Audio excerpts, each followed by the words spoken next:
pessoal, tudo bem? Vamos dar início à nossa aula hoje com a professora Regiane. Meu nome é Simone, serei a professora mediadora de vocês, né? Que irá ler as perguntas que vocês colocaram no chat. Peço que vocês interagem conosco. Bem-vinda, professora. Obrigada, Simone. Oi, pessoal. Então, agora a gente chegou na nossa melhor aula, a última aula do dia, né? Então, essa aula a gente vai falar sobre equilíbrio químico. E para começar a aula, eu vou apresentar para vocês as habilidades que serão trabalhadas.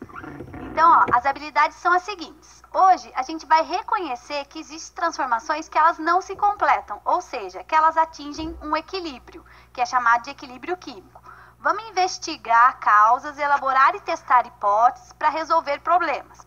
A ideia aqui é que a gente possa expressar e partilhar informações que levem o entendimento mútuo. Então, são essas habilidades que serão trabalhadas. Ó, para começar a aula, então a gente vai fazer alguns combinados. Quais são os nossos combinados? São os seguintes. Eu vou pedir para vocês anotarem tudo, todas as dúvidas que surgirem, anotarem no caderno. Então, vocês vão ter que ter aí, para essa aula, o caderno, caneta, lápis para fazer essa anotação. Por que isso de anotar as dúvidas, pessoal? Porque essas dúvidas, elas podem ser sanadas no decorrer da aula ou não. Então, vocês podem levar para os seus professores, para que eles ajudem vocês. Pode levar para os seus pares, para os seus colegas. A ideia aqui é a gente gerar uma corrente de ajuda, tá? Para não deixar ninguém para trás. Realizar as atividades propostas. Então, eu vou pedir para vocês fazerem também nesse caderno, no seu caderno, as atividades da aula. Por que fazer? Porque se o seu professor achar pertinente, ele pode usar isso até como atividade avaliativa, se for o caso. Participar de forma ativa, fazendo as atividades, interagindo pelo chat, pelas redes sociais. Então, fazer valer esse momento.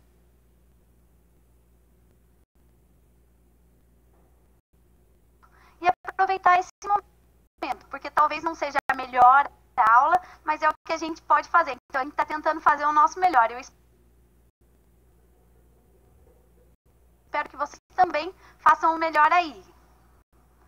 Então, começando a aula, a gente vai fazer o seguinte. A gente vai retomar alguns conteúdos que foram vistos na aula passada. Na aula passada, a gente falou sobre a parte de cinética química.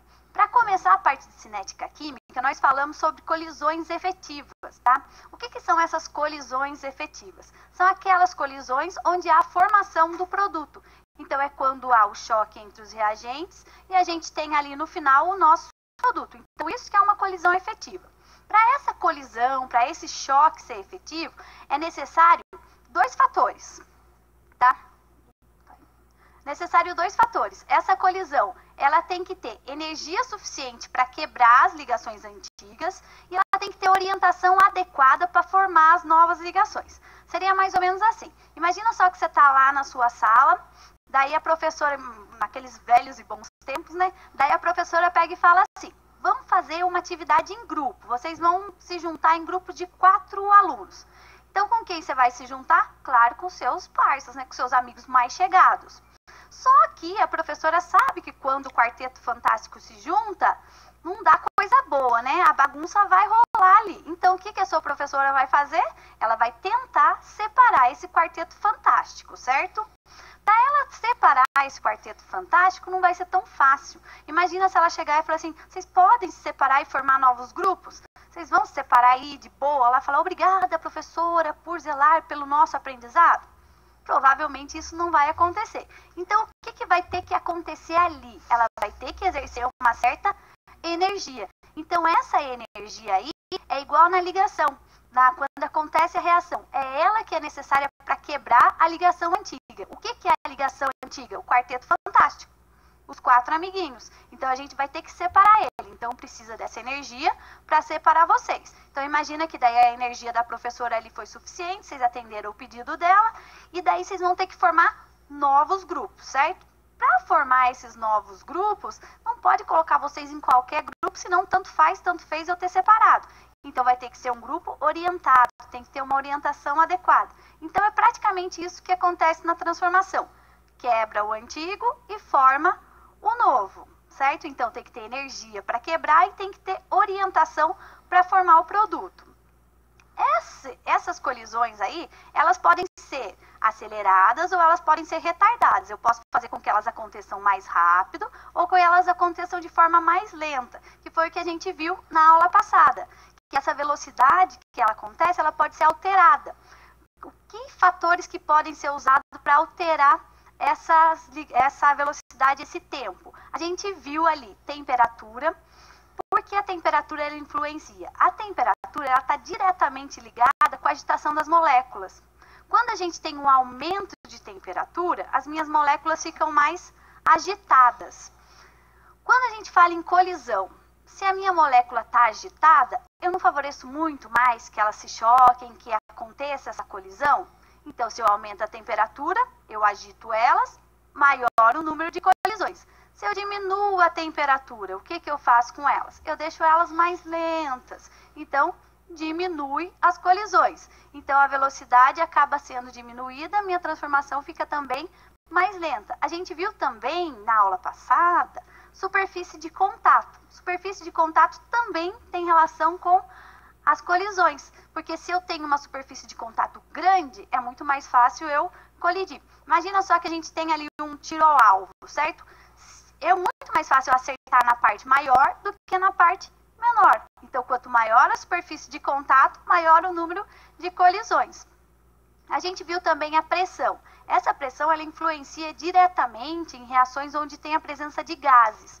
Porque para acontecer a transformação, eles não têm que se chocar, eles não têm que se colidir. Imagina só, o gás ele não é soltinho?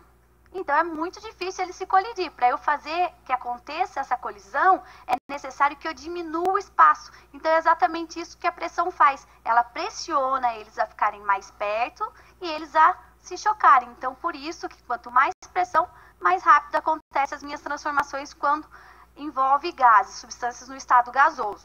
A gente viu também a concentração. Concentração também tem relação com as colisões.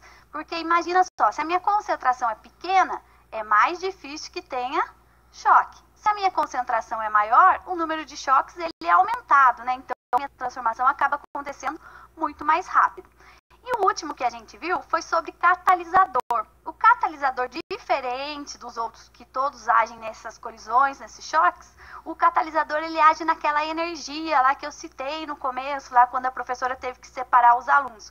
O que esse catalisador faz? Ele não age nem como reagente, nem como produto. Ele vai fazer a divisão da energia de ativação. Seria mais ou menos assim. Para separar os alunos, eu preciso de uma energia muito grande, certo? Esse catalisador chega e divide. Seria mais, a professora chega e fala com um, fala assim, pô, meu, separa aí, né? Você é gente boa. Daí esse aluno cede. Daí ele vai e convence o outro colega. Então, ele diminuiu essa energia, dividiu em etapas e essa transformação acaba acontecendo mais rápido, tá? Então, retomando, na aula passada a gente falou de velocidade das reações, tá? Então, entrar agora na parte de equilíbrio químico. Para entrar agora de fato na nossa aula de hoje, que é a parte de equilíbrio químico, pessoal, a gente tem um desafio. Esse desafio ele tem que ser respondido até o final da aula. Se a gente conseguir responder essa questão no final da aula, é que tudo deu certo, o Senhor abençoou, tudo correu bem.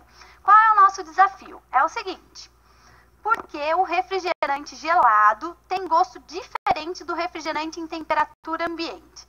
Então, que todo mundo sabe que o refrigerante gelado é muito mais gostoso do que o refrigerante quente, isso não é novidade para ninguém. Mas agora a gente vai ter que chegar no final da aula e explicar com termos científicos por que dessa diferença, certo? E para chegar nisso daí, eu vou pedir para vocês observarem essas duas reações que vão aparecer aí na tela de vocês. Então, ó, a primeira reação a gente tem a combustão do magnésio, né? Que é lá o nosso Mg, que está no estado sólido. Para queimar ele, a gente vai fazer o uso do gás oxigênio, que é o nosso comburente, e vai ter a formação do óxido de magnésio, que é um pozinho branco. Na reação de baixo, a gente tem a formação da amônia, que é formada através da reação entre o gás nitrogênio e o gás hidrogênio. E ela forma ali a nossa amônia. Poxa vida, gente, faltou um detalhe muito importante aí nesse slide, tá? Nessa reação da amônia, diferente da reação de cima, ela aparece uma seta dupla. Na reação de cima, só tá a seta simples. Na reação de baixo, teria que ter uma seta dupla. Por que uma seta dupla? Porque nessa reação, ela tanto vai no sentido do reagente para o produto, quanto ela volta do produto para o reagente. Enquanto na reação de cima, ela tem um sentido único. É uma reação onde o nosso reagente, ele vai lá e vira produto. Na de baixo, não. É uma reação que ela vai e que ela volta.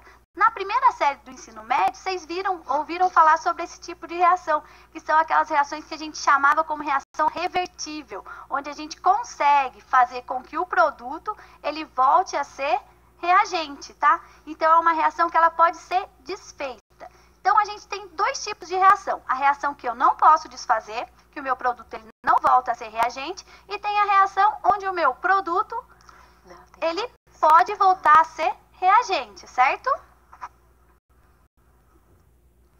Então, pessoal, qual a diferença? No primeiro tipo, onde o meu produto não volta a ser reagente, essa minha reação ela acaba, ela termina, ela se completa. No segundo tipo, onde o meu produto pode voltar a ser reagente, essa minha reação, ela não acaba, ela não se completa, tá? Essa reação, ela vai entrar num estado que a gente chama de equilíbrio químico. Ó, agora ficou bonito o nosso slide aí, ó. Então, se a gente observar aí, ele está indicando certinho. Ela tem duas setas. A gente tem duas setas, no sentido direto e no sentido inverso, beleza? Tá? Então, ó, para dar continuidade na nossa aula. Agora eu vou pedir para vocês participarem através do chat, respondendo 3 questões.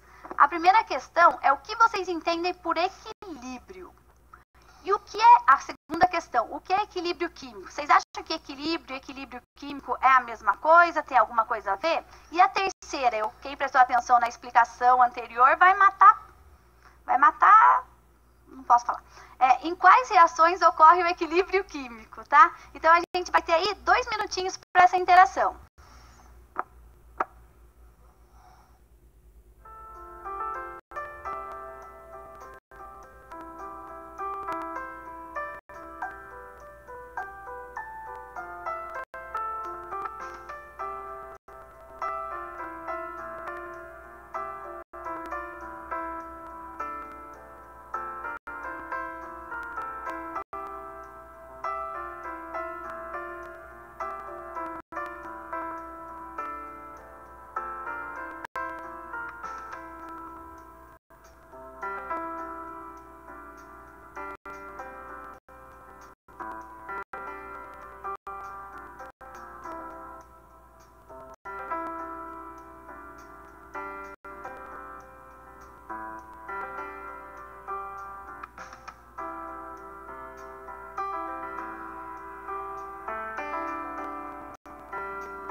Então, professora Simone, eles responderam o que é equilíbrio para eles?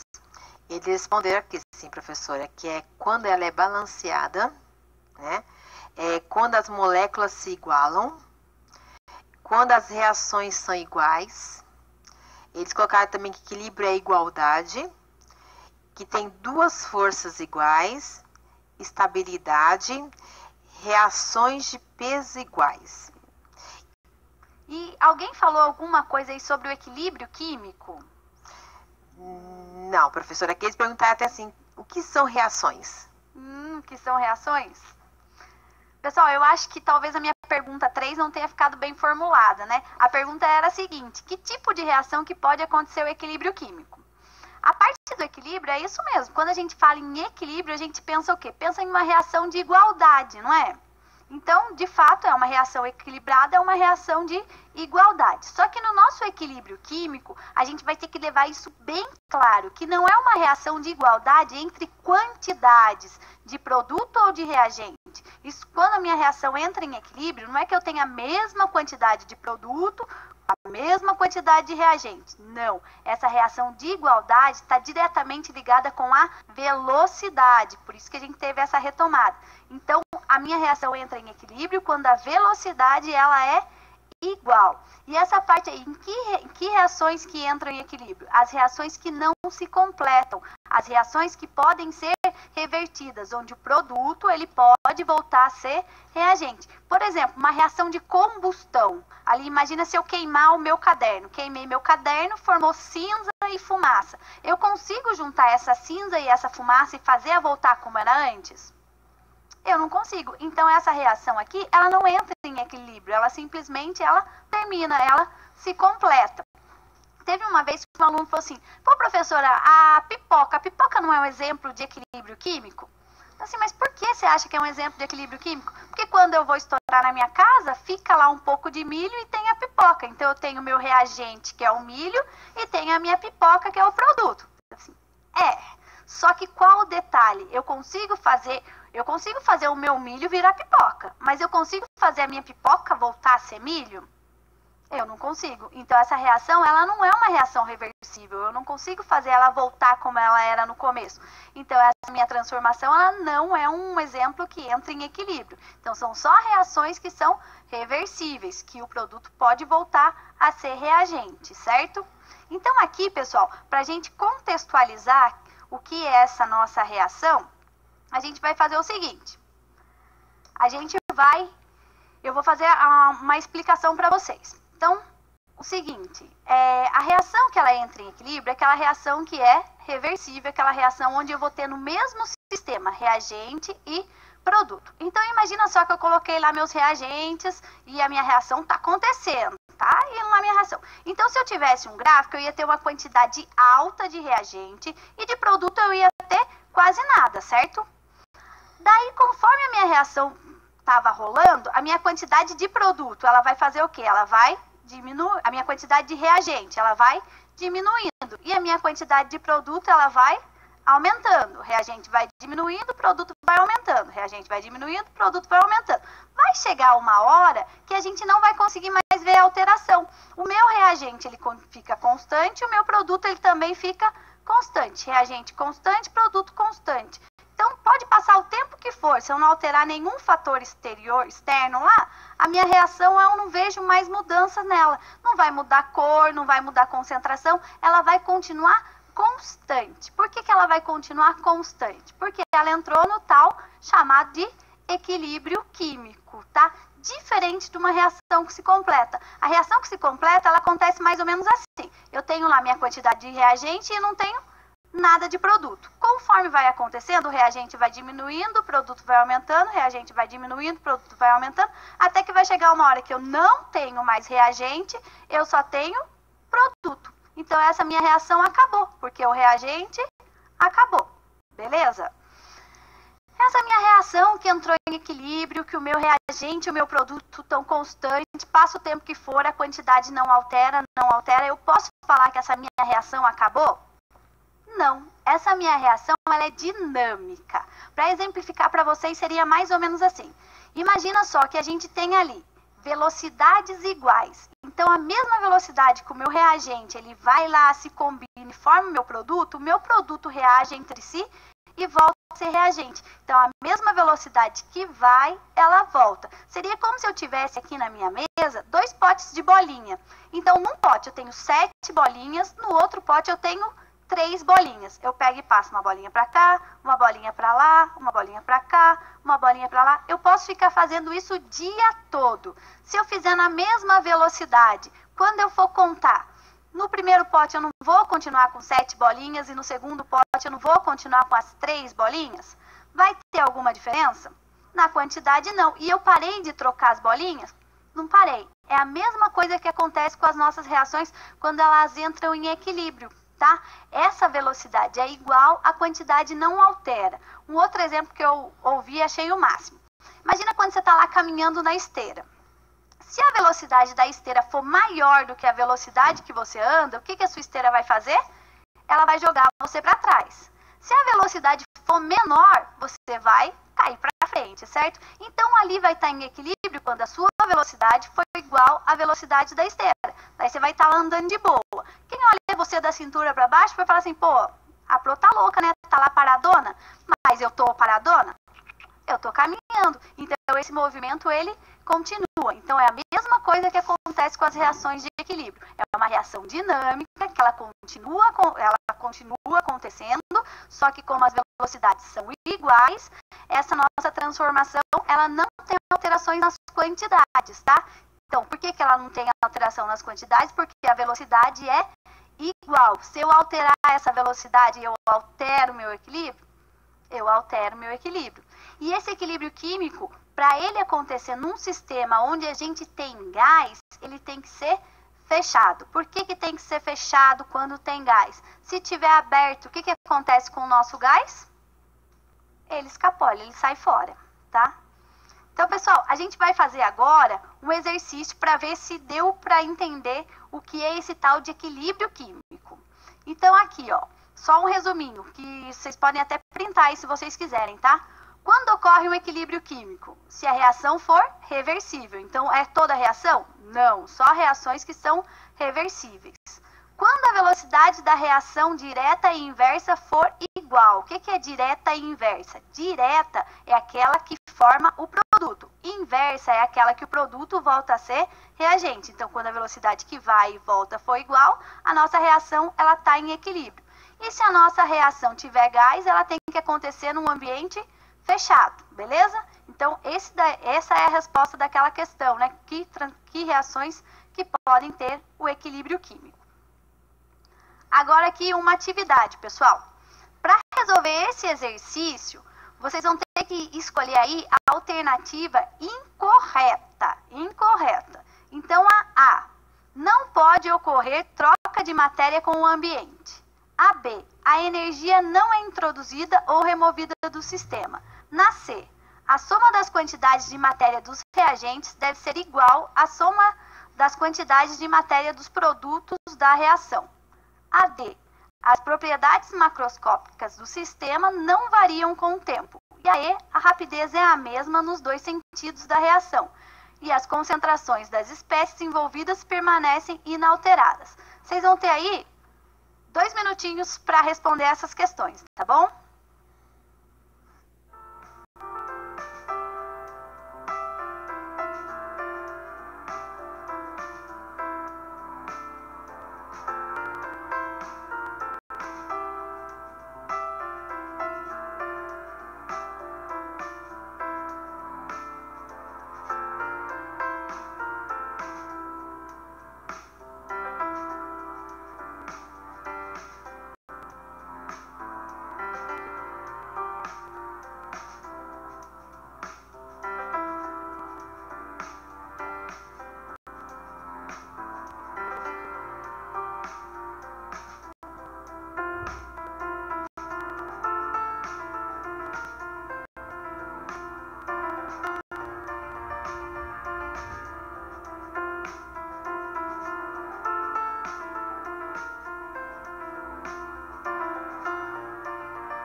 Simone, eles responderam aí pelo chat? Responderam. E aqui, professora Regiane, a grande maioria respondeu letra D, né? Responderam que as propriedades macroscópicas do sistema não variam com o tempo, né? Aí depois, na hora de frequência, né? A letra C, depois a E, a A, e muito pouco responderam que a letra B era incorreta, né? Que não pode ocorrer troca de matéria com o ambiente. Pessoal, então a gente vai rever lá as alternativas para ver se vocês acertaram ou não. Então, ó, olhando aí para as alternativas, a grande maioria colocou que é a alternativa D. D. Então, olhando lá a alternativa D, as propriedades macroscópicas do sistema não variam com o tempo. Certo, quando uma reação está em equilíbrio, as propriedades elas realmente não variam com o tempo. Mas a minha questão queria que analisasse a alternativa incorreta. Então, se fosse uma prova, quem colocou D teria acertado? Não. Não, né? Tente outra vez. Então, ali, depois, se a gente for analisar alternativa por alternativa, tem que ser a alternativa que não condiz com o equilíbrio químico, certo? Na A, apareceu assim: não pode ocorrer troca de matéria com o ambiente. Lembra que o equilíbrio, se tiver um gás, tem que ser fechado, porque senão o meu gás vaza fora? Então, a A, ela tá correta, não pode acontecer essa troca. Se acontecer a troca, não rola o equilíbrio. Na B, a energia não é introduzida ou removida. Então, se eu não coloco o calor e se eu não tiro o calor, eu não estou tendo troca, certo? Então, se eu não estou tendo troca, tá legal. É assim que tem que ser a reação de equilíbrio, não pode haver essa troca. Na C, a soma das quantidades de matéria dos reagentes deve ser igual à soma das quantidades de matéria dos produtos da reação. Reação de equilíbrio químico. Quando entra em equilíbrio, a gente fala que é uma reação de igualdade. É igualdade em quantidade de reagente e produto? Não, é uma reação de igualdade em velocidade. A velocidade que tem que estar igual, não as concentrações. Eu posso muito bem numa reação ter mais produto e na outra eu ter mais reagente, tá? O que tem que estar em relação de igualdade é a velocidade. Por isso que também não pode ter troca, né? No caso ali que não pode nem ganhar nem perder energia. Lembra que a temperatura influencia nessa velocidade? Então ela ia alterar esse equilíbrio. Na D, as propriedades macros, essa D a gente já falou, né, que a D está certa, as propriedades ali que a gente consegue enxergar daquela reação, elas não são alteradas, a gente não vê mudança de cor, a gente não vê mudança nas concentrações. Na E, a rapidez é a mesma nos dois sentidos da reação e as concentrações das espécies envolvidas permanecem inalteradas. Então, ó, tanto a B, a D e a E estão a belezinha, tá certinho. A única alternativa aí que tá errada, que tá incoerente com o que a gente viu, é a alternativa C, que a soma das quantidades de matéria dos reagentes deve ser igual à soma das quantidades das matérias dos produtos. Então, o que vocês têm que ficar espertos, pessoal? Que quando a gente fala em equilíbrio, a gente está falando em velocidade. A velocidade que tem que ser constante, a velocidade que tem que ser igual. Não a concentração de reagentes e produtos, beleza? Então, a gente vai para o próximo exercício. O próximo exercício é uma questão do Enem que acho que vai até ajudar a gente a resolver nosso desafio da aula. Ele apresenta assim. Às vezes, ao abrir um refrigerante, percebe-se que uma parte do produto vaza rapidamente pela extremidade do recipiente. A explicação para esse fato está relacionada à perturbação do equilíbrio químico existente entre alguns dos ingredientes do produto, de acordo com a equação. Então, se a gente observar lá a equação, que também saiu sem a nossa seta, né, gente? A gente tem lá o nosso gás carbônico, que é o CO2, está no estado gasoso, a água. Esse gás carbônico, ele reage com a água e ele forma o ácido carbônico lá, que é o nosso H2CO3. Do mesmo jeito que esse ácido, ele reage entre si e volta a ser o nosso gás carbônico e a nossa água. Continuando lá para chegar na pergunta mesmo. A alteração do equilíbrio anterior, que é do gás carbônico com a água que forma o ácido, do ácido que forma o gás carbônico e a água, a alteração desse equilíbrio relacionado ao vazamento do refrigerante nas condições descritas tem como consequência a liberação de gás carbônico para o ambiente, b, elevação da temperatura do recipiente, c, elevação da pressão interna do recipiente, d, elevação da concentração de gás carbônico no líquido, ou E, formação de uma quantidade significativa de água. Então a ideia é saber por que quando a gente abre o refrigerante faz aquele tchu. Vocês vão ter aí 3 minutinhos para responder essa questão.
Simone, para voltar então para responder, vamos começar pela menos indicada aí pelos estudantes?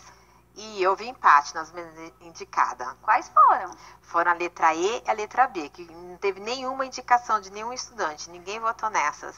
Então, para analisar, ali teve um desequilíbrio naquele equilíbrio químico, né? Porque quando ele abriu o refrigerante fez o refrigerante vazou ali, certo? Então, se a gente olhar lá as menos votadas, a E, formação de uma quantidade significativa de água. Realmente, quando você abre ali o seu refrigerante e você escuta aquele barulho lá, não teve formação de mais água, a água já estava lá, certo? Na D, que também teve nenhuma resposta D, né? Elevação da concentração de CO2 no líquido. Não tem como ter aumentado a quantidade do gás carbônico no líquido se a gente abriu e a gente escutou o barulhinho ali, né? E qual foi a nossa campeã? A campeã foi a letra A. A letra A, liberação de gás carbônico para o ambiente. É exatamente isso que acontece. Lembra que o equilíbrio ele acontece quando a gente tem um gás participando e o recipiente ele é fechado. Se a gente abrir o nosso recipiente, a gente causa um desequilíbrio nessa reação. Então, o nosso gás, ele sai. Então, a A era correta. A B, que também não apareceram, a B não foi, ninguém votou na B também, né? É a B que ninguém votou. A B e a E ninguém votou. Elevação da temperatura do recipiente. Em nenhum momento no exercício é falado sobre o aumento de temperatura. temperatura. Então, beleza, quem não colocou a E tá ligadão. A C, elevação da pressão interna. A C, ela foi bem voltada também, né? Só que, ó, se a gente imaginar, eu acho que quem pensou nisso deve ter dado uma confundidinha aí. Porque elevação na pressão interna. O que é o interno? É dentro da garrafa do refrigerante. Quando eu abro ela, a minha pressão lá de dentro aumentou? Muito pelo contrário, se a minha pressão lá de dentro tivesse aumentado, o meu refrigerante não conseguiria sair. A minha pressão, ela diminuiu, ela ficou igual à pressão normal aqui fora. Então, o nosso refrigerante, ele sai porque houve uma diminuição da pressão que favoreceu com que o nosso gás carbônico pudesse escapulir, tá? Então, a alternativa certa é a alternativa A de amor, liberação de gás carbônico para o ambiente. É isso que fez aquele X. Voltando na nossa reação, pessoal, que é do nosso exercício lá, para explicar a nossa pergunta desafio. A gente não tem lá a nossa reação entre gás carbônico, água e o ácido? Quando a gente diminui o nosso gás carbônico, a gente não está diminuindo a concentração do nosso reagente? Lembra que a gente viu, se diminui a concentração do reagente, o que acontece com a nossa velocidade da reação? Ela também diminui. Então, a nossa velocidade é menor. Então, eu tenho uma formação menor do meu ácido. Então, o refrigerante que ele está em temperatura ambiente, ele causa esse desequilíbrio. Então, a temperatura é maior do que o refrigerante gelado. Então, ele faz com que o gás que estava solúvel ali, ele saia, diminui a quantidade do meu reagente, que é o gás carbônico. Consequentemente, também vai diminuir a quantidade do meu ácido que é formado lá. Se eu tenho menos ácido, o que acontece com o meu refrigerante, que é feito praticamente de água e açúcar? Eu vou sentir todo aquele gosto doce. Por isso que a gente sente aquele gostinho meio ruim do refrigerante. E, além de tudo, o gás carbônico, ele dá uma sensação de refrescância. Então, é isso que acontece quando há uma alteração nesse equilíbrio. Então, a gente tem aí a resposta da nossa questão, que era a alternativa A. E para dar continuidade, a gente conseguiu responder, né, o porquê o refrigerante gelado tem gosto diferente do refrigerante em temperatura ambiente, porque causou uma variação aí nas quantidades do gás carbônico, que diminuiu consequentemente a quantidade do ácido formado. E para acabar a nossa aula, antes de eu dar tchau, pessoal, eu vou pedir para vocês responderem as seguintes questões, para dar um feedback da nossa aula. Vocês conseguiram realizar as atividades que foram propostas? Então, para vocês escreverem aí no chat se rolou tudo bem ou se deu alguma novidade e se ficou alguma dúvida. 1 minutinho para isso. Pode ser até uns 40 segundos.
Então, professora Simone, eles conseguiram fazer as atividades? Deu para rolar? Olha, todos elogiaram muito a nossa aula, a sua aula, professora, e eles falaram que foi muito clara a explicação, que não ficou nenhuma dúvida. Nossa, que bom! Que bom! Pessoal, ó, então como a gente tinha combinado, as dúvidas que ficaram e não conseguiram ser explicadas aqui na aula, leve até seu professor, eu tenho certeza que ele vai poder ajudar, tá? Outra coisa, vai ficar meio que um desafio para a próxima aula. Qual o desafio para a próxima aula? Quando a gente fala em equilíbrio, a gente não está falando em velocidade, então esse equilíbrio ele pode ser alterado? Vocês acham que esse equilíbrio ele pode mudar, ele pode aumentar ou diminuir? Então isso daí são cenas do próximo capítulo, tá? Beijo, fiquem com Deus. Tchau.